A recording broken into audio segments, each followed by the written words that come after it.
Malad waste के मालवनी इलाके में नशे के खिलाफ पुलिस ने बड़ी कार्रवाई करते हुए 37 किलो गांजा बरामद किया है। इस दौरान 3 आरोपियों को गिरफ्तार किया गया है। पुलिस ने सभी आरोपियों के खिलाफ एनडीपीएस एक्ट के तहत मामला दर्ज करते हुए कार्रवाई शुरू कर दी है। जानकारी के मुताबिक 31 मार्च के तड़के करीब 3 बजे मारवे रोड स्थित पुरम रोज नर्सरी के पास गश्त के दौरान पुलिस को संदिग्ध गतिविधि नजर आई। शक के आधार पर जब जांच की गई तो आरोपियों के पास से बिक्री के लिए रखा गया करीब 37 किलो गांजा बरामद हुआ। जब्त किए गए गांजे की कीमत लगभग 18,50,000 रुपए बताई जा रही है। गिरफ्तार आरोपी की पहचान लवकुश फूलचंद वर्मा 28 वर्ष, अंकित कुमार मानसिंह 24 वर्ष और सीतू राजकुमार वर्मा 24 वर्ष के रूप में हुई है। तीनों फिलहाल थाने जिले के भिवंडी क्षेत्र में रह रहे थे और मूल रूप से उत्तर प्रदेश के प्रतापगढ़ के निवासी हैं।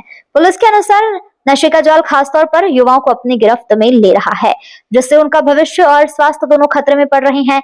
ऐसे में इस तरह की सख्त कार्रवाई आगे भी जारी रहेगी। यह पूरी कार्रवाई पुलिस आयुक्त परिमंडल 11 संदीप जाधव के निर्देश पर वरिष्ठ पुलिस अधीक्षक वानखेड़े के मार्गदर्शन में की गई है। मामले की आगे की जांच जारी है। मुंबई से ग्लोबल इंडिया टीव्ही के लिए रोहित जायसवाल की रिपोर्ट। मालवणीमध्ये बाहेरून 3 जण गांजा विक्रीसाठी येणार आहेत अशी गोपनीय माहिती मिळाली होती। त्या अनुषंगाने ट्रॅप लावून मालवणी पोलिसांच्या मदतीने तिघांना पकडण्यात आलं। त्यांच्याकडे 5 किलो गांजा त्यांच्या ताब्यामध्ये मिळाला।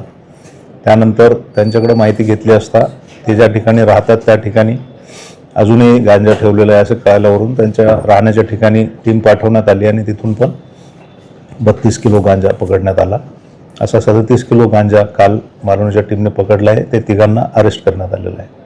सर, हे गांजा कशा पद्धतीने तस्करी करत होते आणि कशा पद्धतीने हे आणत होते? त्यांनी गांजा उत्तर प्रदेशहून आणला असं त्यांनी सांगितलेलं आहे आणि त्यासाठी वापरण्यात आलेलं जे ट्रान्सपोर्टेशन आहे त्याच्याबद्दल तपास सुरू आहे। ते पण पुढे तपासामध्ये आल्याच्या नंतर ताब्यात घेऊन कारवाई करण्यात येत आहे।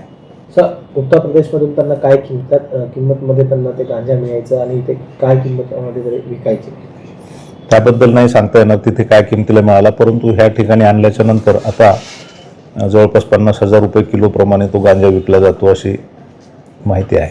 सर, हे गांजा कोणाला कुठल्या युवा पिढ्यांपर्यंत हे पुरवठा करायचे किंवा कोणाकडे करायचे? जसे की आपल्याला माहित आहे मोठ्या प्रमाणात गांजा आणल्याच्या नंतर ते छोट्या छोट्या डिस्ट्रीब्युटर्सला विकलं जातं आणि त्यांना दिल्याच्या नंतर मग ते खाली कस्टमर्सला थोड्या प्रमाणामध्ये विक्री करतात। परंतु मोठ्या प्रमाणात एकत्र गांजा आणणे आणि त्याचं डिस्ट्रीब्युशन करणे ही त्यांची मोडच होती, म्हणून त्यांना आपण अटक करण्यात आलेलं आहे। आरोपींची नावं काय आहेत? आरोपींचं बॅकग्राऊंड काय आहे? आरोपी राहणारे तिघे उत्तर प्रदेशचे आहेत।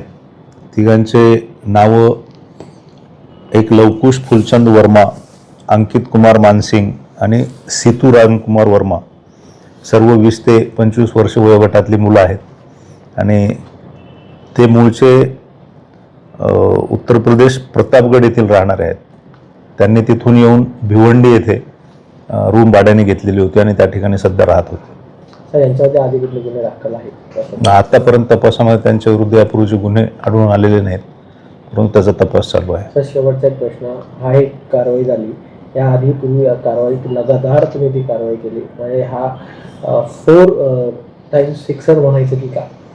मागच्या काही दिवसापासून आपण बघत आहोत की शासनाचा आणि मुंबई पोलिसांचा एनडीपीएसच्या दृष्टिकोनातून अतिशय कडक भूमिका घेण्यात आलेली आहे। त्या अनुषंगाने मालवणी पोलीस स्टेशन हद्दीमध्ये आम्ही यापूर्वी पण 3 कारवाया वेगवेगळ्या केलेल्या आहेत, ज्यामध्ये हेरोईन असेल, MD असेल आणि गांजा ह्या 3ही प्रकारचे एनडीपीएसचे पदार्थ आम्ही पकडलेले आहेत। अर्थात ह्या सगळ्यांना पकडून त्यांच्यावर कठोर कारवाई करून त्याला नेस्तनाबूत करणे हे मुंबई पोलिसांचं ध्येय आहे। सर, काय नागरिकांना तुम्ही जनजागृत करणार, काय आवाहन करणार?